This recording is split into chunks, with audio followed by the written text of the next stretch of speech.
अगर हम खामोश रहेंगे तो हम उसको कसूरवार नहीं बोलेंगे, हम अपने आप को कसूरवार करेंगे। हम अवाम अगर चाहे तो किसी को भी बिठा सकती है, किसी को भी गिरा सकती है।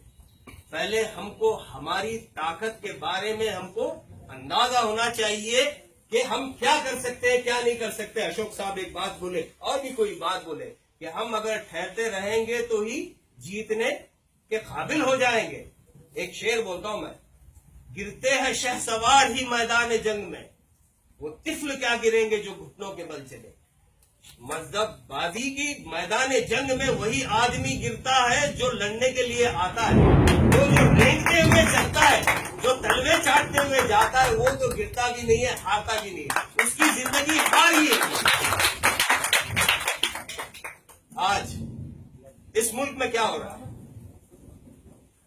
हर रात एक नया कानून, हर दिन एक नया कानून, कानून पे कानून। ऐसा लग रहा है कि सरकार कानून अवाम को लूटने के लिए ही बना रही है। हर चीज पे टैक्स, हर चीज, गैस का रेट बढ़ गया, बिजली का रेट बढ़ गया, पेट्रोल का रेट बढ़ गया, टैक्स हर चीज पे लगा दिए। बताओ, सरकार क्या अवाम को लूटने के लिए कानून बनाती है, क्या अवाम को कुछ सहूलत देने के लिए बनाती है? अब मुझे तो ऐसा लग रहा है कि मोदी साहब विकास विकास का नारा जो लेके गए, आपको कभी ऐसा लगा कि विकास हुआ? मैं जितने साल से मलखेड़ में यहाँ से घूमता हूँ, मलखेड़ को ऐसे ही देखा हूँ, आप गरीबों को ऐसे ही देखा हूँ। इसी में जिंदगी शुरू हुई, इसी में खत्म हो गई। बताओ 3 साल का विकास क्या हुआ? बेवकूफ तो हम बन गए ना। तो सरकार अगर कोई चीज बनाती है, कानून बनाती है, तो अवाम की सहूलत के लिए बनाती है, अवाम को लूटने के लिए। अब ये जो हुकूमतें बैठे हुए हैं, ये सरकार को लूट रहे, अवाम को लूट रहे हैं। अब इसमें से कितने लोग टैक्स देते हैं? कितने लोग देते हैं टैक्स? आप समझते हैं कि आप टैक्स नहीं दे रहे, आप इसलिए मुंडी झुका के ठहरे। हर कोई बंदा देता है, हर कोई टैक्स देता है। वो इसलिए कि अगर सरकार पैदा होता है, बच्चा जो इंजेक्शन लगाते हैं, सरकार उस पर टैक्स वसूलती है।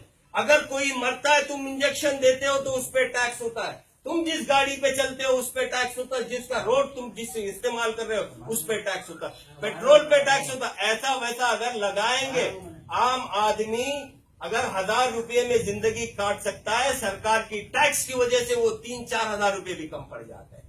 सरकार आपको मालूम नहीं है, आपको लूट रही है और आपको इसका अंदाजा ही नहीं है। आप समझते हैं कि खाली इनकम टैक्स जो देगा वही टैक्स वाला है। ऐसा नहीं है, आपको मालूम नहीं होता है। आप जो सिगरेट पीते हैं, आप जो चाय पीते हैं, आप जो चॉकलेट खाते हैं, हर वो चीज पे सरकार टैक्स वसूल करती है। अगर आप 20-30 रुपये अगर खर्चा करते हैं तो उसमें से कम 15 से 20 रुपया सरकार टैक्स वसूल करती है। तो आप कभी ये नहीं समझो कि ये आपका पैसा है, ये सरकार का पैसा है, किसी और का पैसा है। ये तुम्हारा पैसा है, किसी के बाप का पैसा नहीं है। और तुम्हारा पैसा जब है तो तुम अगर हिसाब नहीं पूछेंगे लीडर को, तो और कौन पूछेगा? आप अगर समझेंगे कि मैं क्यों पूछूं, वो पूछेगा, तो ऐसा ही करते करते एक दूसरे को लूट के चले जाएंगे और तुम फिर बाद में रोते ही रहेंगे, झोलियां उठा के बदवा देते रहेंगे। वो आया लूट के गया, ये आया, साहब कोई बोले उधर से, कोई कभी झूठे को देखा तो मैं कभी चोर को देखा। भाई ये ऐसी हालत इसलिए है कि हम लोग समझे ही नहीं कि हमारा अधिकार क्या है। आज बीजेपी क्या कर रही है? तुम्हारे पास एक चीज थी, वो वोट। आज बीजेपी क्या कर रही है? मशीन में सेटिंग करके तुम्हारा वोट भी छीन ले रही है। अब बताओ, जो तुम्हारे पास, अगर गरीब के पास कोई चीज है तो 5 साल में एक बार उसकी उम्मीद होती है कि मैं अगर कोशिश करूंगा तो ये जो भ्रष्टाचार की जो सरकारें हैं इनको हटा के मैं दूसरी सरकार को लाऊंगा ताकि गरीबों का भला हो, मजदूरों का भला हो। अगर सरकार खुद अवाम का जो हक है वो अगर चोरी करने पे तुली हो गई तो फिर आप इससे अच्छाई का क्या भरोसा कर सकते हैं, क्या उम्मीद लगा सकते हैं? बताओ, है ना? तो हर किसी की जिम्मेदारी होती है, हर कोई ये समझ के चलना है। और एक भाई बोल रहे थे कि आम आदमी पार्टी कैसा काम करेगी, हम देखेंगे। अच्छा अगर काम करेगी तो हम उनके साथ रहेंगे। बात ऐसी नहीं है, बात मैं कहने की नहीं है, बात आपको देखने की है।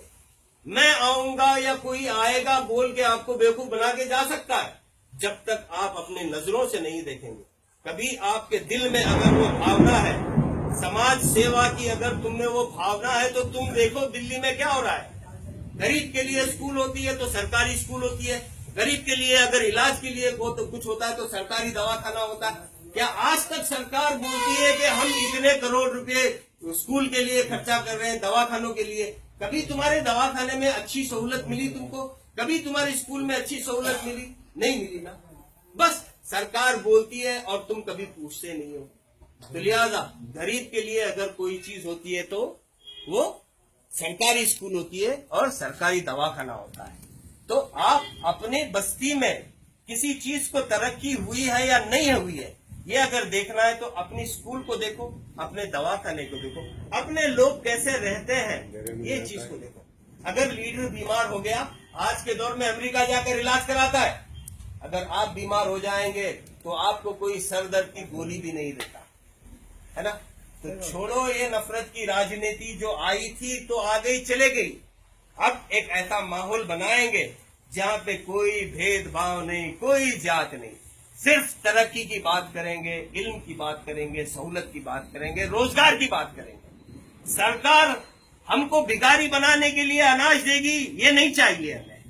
हमको चाहिए नौकरी। हम अपना मजदूर लोग हैं, किसान लोग हैं, अपना पसीना बहाकर हम लोग खाएंगे।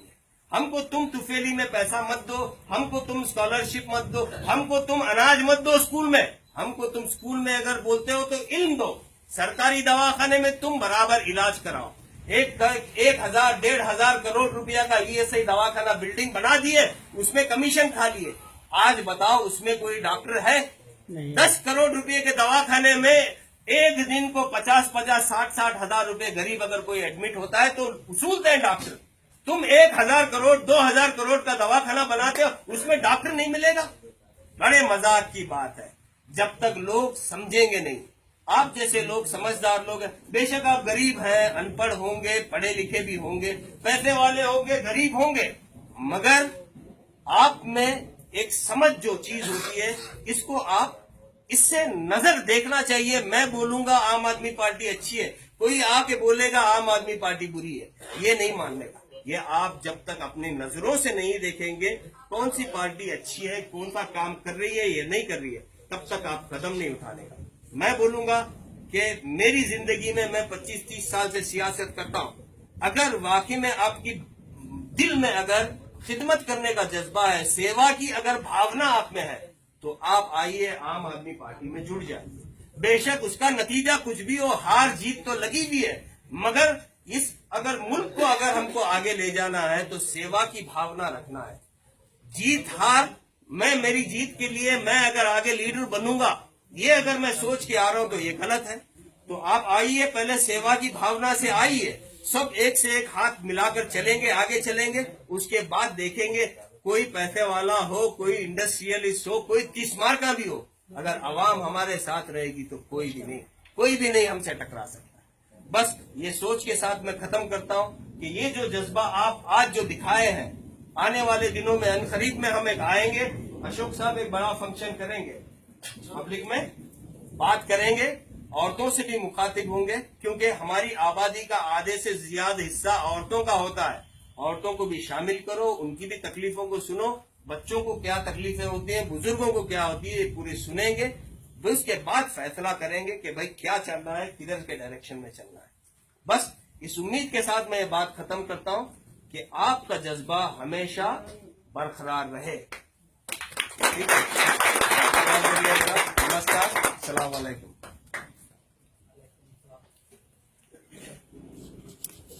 ಧನ್ಯವಾದಗಳು।